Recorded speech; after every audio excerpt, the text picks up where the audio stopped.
Avez-vous déjà pris le temps de réfléchir à ce que le premier et le dernier miracle de Jésus avant la croix ont en commun? Y a-t-il une signification cachée entre la transformation de l'eau en vin et la guérison d'un soldat venu l'arrêter? Du début jusqu'aux derniers instants avant la crucifixion, les miracles de Jésus portaient des messages profonds, allant bien au-delà de ce que les yeux pouvaient voir. Lors du premier, il a apporté de la joie à un mariage, révélant sa gloire de manière subtile. Lors du dernier, il a manifesté sa miséricorde en guérissant quelqu'un qui faisait partie du plan visant à l'arrêter. Deux miracles qui, à première vue, semblent opposés, mais qui cachent des secrets extraordinaires. L'histoire du premier miracle de Jésus s'est déroulée lors d'un mariage à Cana, en Galilée. La fête battait son plein, remplie d'invités, mais un événement inattendu survint. Le vin vint à manquer. Selon les coutumes de l'époque, cela représentait une grande honte pour les hôtes.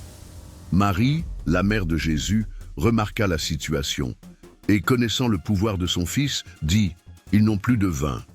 Jean 2, 3. Jésus répondit alors d'une manière intrigante. « Femme, pourquoi me dis-tu cela? Mon heure n'est pas encore venue. » Jean 2, 4. Malgré cela, Marie donna au serviteur cette instruction. « Faites tout ce qu'il vous dira. » Jean 2, 5. Jésus ordonna alors de remplir 6 jarres de pierre d'eau, et lorsqu'ils servirent le liquide au maître du repas, celui-ci fut surpris. C'était le meilleur vin de la fête. Sans que personne ne s'en rende compte, Jésus venait d'accomplir son premier miracle.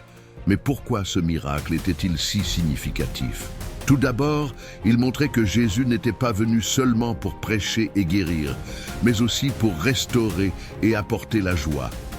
La transformation de l'eau en vin symbolise le changement que Christ opère dans la vie de ceux qui croient en lui. Il ne se contente pas de répondre aux besoins, il le fait avec excellence. Le vin qu'il a produit était le meilleur du banquet. De plus, ce miracle marqua le début de sa révélation au monde. À partir de ce moment, ses disciples commencèrent à voir sa gloire et à croire encore plus en lui. Ce simple acte de transformation de l'eau en vin annonçait quelque chose de bien plus grand. Jésus était venu pour transformer les cœurs et établir une nouvelle alliance entre Dieu et les hommes. Dans cette vidéo, nous allons explorer ces événements et comprendre ce qu'ils révèlent sur le caractère du Christ, son but et le message qu'il nous a laissé. Et si vous voulez découvrir comment ces miracles continuent de transformer des vies aujourd'hui, restez avec moi jusqu'à la fin. Appuyez sur j'aime, abonnez-vous à la chaîne et partagez cette vidéo afin que plus de personnes puissent découvrir ces mystères cachés dans la Bible. Le miracle de la transformation de l'eau en vin était bien plus qu'un simple geste de bonté.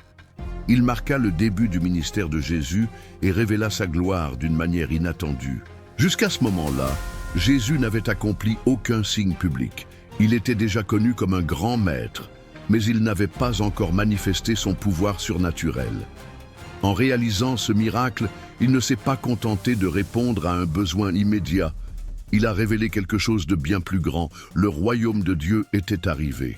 Ses disciples, qui le suivaient déjà par la foi, furent témoins de ce premier miracle et crurent encore davantage en lui. Jean 2, 11 déclare « Jésus accomplit à Cana en Galilée ce qui fut le commencement de ses signes. Il manifesta sa gloire et ses disciples crurent en lui. » Ce moment fut crucial car il renforça leur confiance en Jésus comme le Messie promis. Mais il y a une signification encore plus profonde dans ce miracle. Dans la culture juive, le vin symbolisait la joie et la bénédiction. Le fait que Jésus ait transformé l'eau en vin lors d'un mariage n'était pas un hasard. Il montrait ainsi qu'il était venu établir une nouvelle alliance, où la véritable joie vient de sa présence. De plus, ce miracle annonçait quelque chose qui se produirait lors de son dernier repas avec ses disciples. Le vin représenterait son sang, la nouvelle alliance qui serait versée pour beaucoup en rémission des péchés. Matthieu 26, 28. Dès le début de son ministère, Jésus révélait déjà le but ultime de sa venue, apporter la rédemption et une nouvelle vie à ceux qui mettent leur confiance en lui. Ce premier miracle peut sembler simple à première vue, mais il contient une richesse de signification spirituelle. Il ne s'agissait pas seulement d'un acte de puissance, mais d'un signe prophétique sur qui était Jésus et ce qu'il était venu accomplir pour le monde. Après son premier miracle à Cana, Jésus continua à accomplir des signes extraordinaires qui non seulement révélaient son pouvoir, mais préparaient aussi le chemin pour son dernier miracle avant la croix. Chacun de ces miracles avait un but précis: démontrer sa compassion, confirmer son autorité divine et fortifier la foi de ceux qui le suivaient. Les évangiles rapportent des dizaines de miracles accomplis par Jésus, mais certains se distinguent par leur impact et leur signification. Il guérit des lépreux, restaurant non seulement leur santé, mais aussi leur dignité, eux qui étaient rejetés par la société. Il rendit la vue aux aveugles, symbolisant ainsi sa mission de lumière pour une humanité perdue. Il multiplia les pains et les poissons, montrant qu'il est le véritable pain de vie, capable de pourvoir à tous les besoins. Parmi ces miracles, l'un des plus marquants fut la résurrection de Lazare. Jésus avait déjà ressuscité d'autres morts auparavant, comme la fille de Jaïrus et le fils de la veuve de Naïn. Mais le cas de Lazare était unique. Il était mort depuis 4 jours et sa résurrection fut un signe puissant du pouvoir de Christ sur la mort. Ce miracle eut lieu peu avant l'entrée triomphale de Jésus à Jérusalem et fut l'un des événements qui provoquèrent le plus la colère des chefs religieux, conduisant directement aux événements de la crucifixion. Chaque miracle de Jésus n'était pas seulement une démonstration de puissance, mais une révélation progressive de son identité. Les signes devenaient de plus en plus grandioses, préparant les disciples à l'épreuve ultime, sa propre mort et résurrection. Nous arrivons maintenant à son dernier miracle avant la croix, un acte de compassion inattendu au milieu d'un moment de trahison et de souffrance. Lors de la nuit la plus intense de son parcours terrestre, Jésus accomplit son dernier miracle avant d'être conduit à la crucifixion. Mais contrairement à son premier miracle qui apporta de la joie à un mariage, celui-ci fut un acte de miséricorde au milieu du chaos et de la trahison. C'était au milieu de la nuit alors que Jésus et ses disciples se trouvaient dans le jardin de Gethsémane.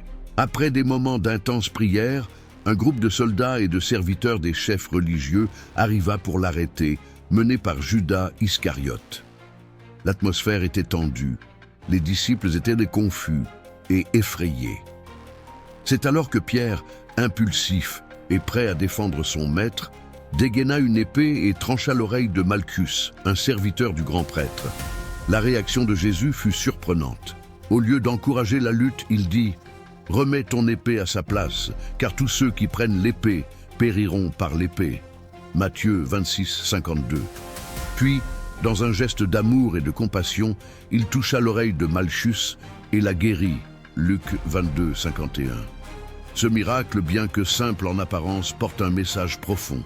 Jésus s'apprêtait à affronter la douleur, l'humiliation et la mort, et pourtant, il montra encore de la grâce, même envers ses ennemis.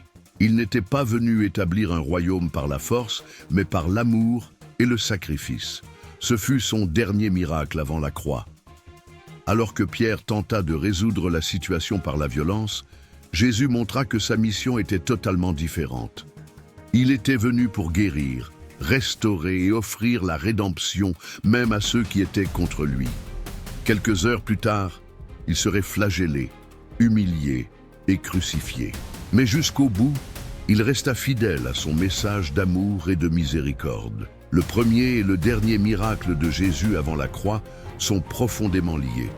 Bien qu'ils aient eu lieu dans des contextes totalement différents, l'un lors d'un mariage et l'autre dans une arrestation imminente, tous deux révèlent des vérités spirituelles profondes sur la mission du Christ. Dans le premier miracle, Jésus transforma l'eau en vin, montrant qu'il était venu apporter la joie, le renouveau et une nouvelle alliance. Dans le dernier miracle, il guérit l'oreille d'un ennemi, démontrant que son royaume ne s'établit ni par la force ni par la violence, mais par l'amour et le pardon. L'eau transformée en vin symbolise la transformation spirituelle que Jésus opère dans nos vies. Il ne se contente pas de nous réparer, il nous rend nouveaux, tout comme ce vin qu'il produisit était supérieur au premier. Cela annonce la grâce de Dieu, qui nous offre bien plus que ce que nous pourrions espérer ou mériter. La guérison de Malchus, quant à elle, symbolise le pardon et la restauration. Même face à la trahison et à la violence, Jésus répondit avec miséricorde.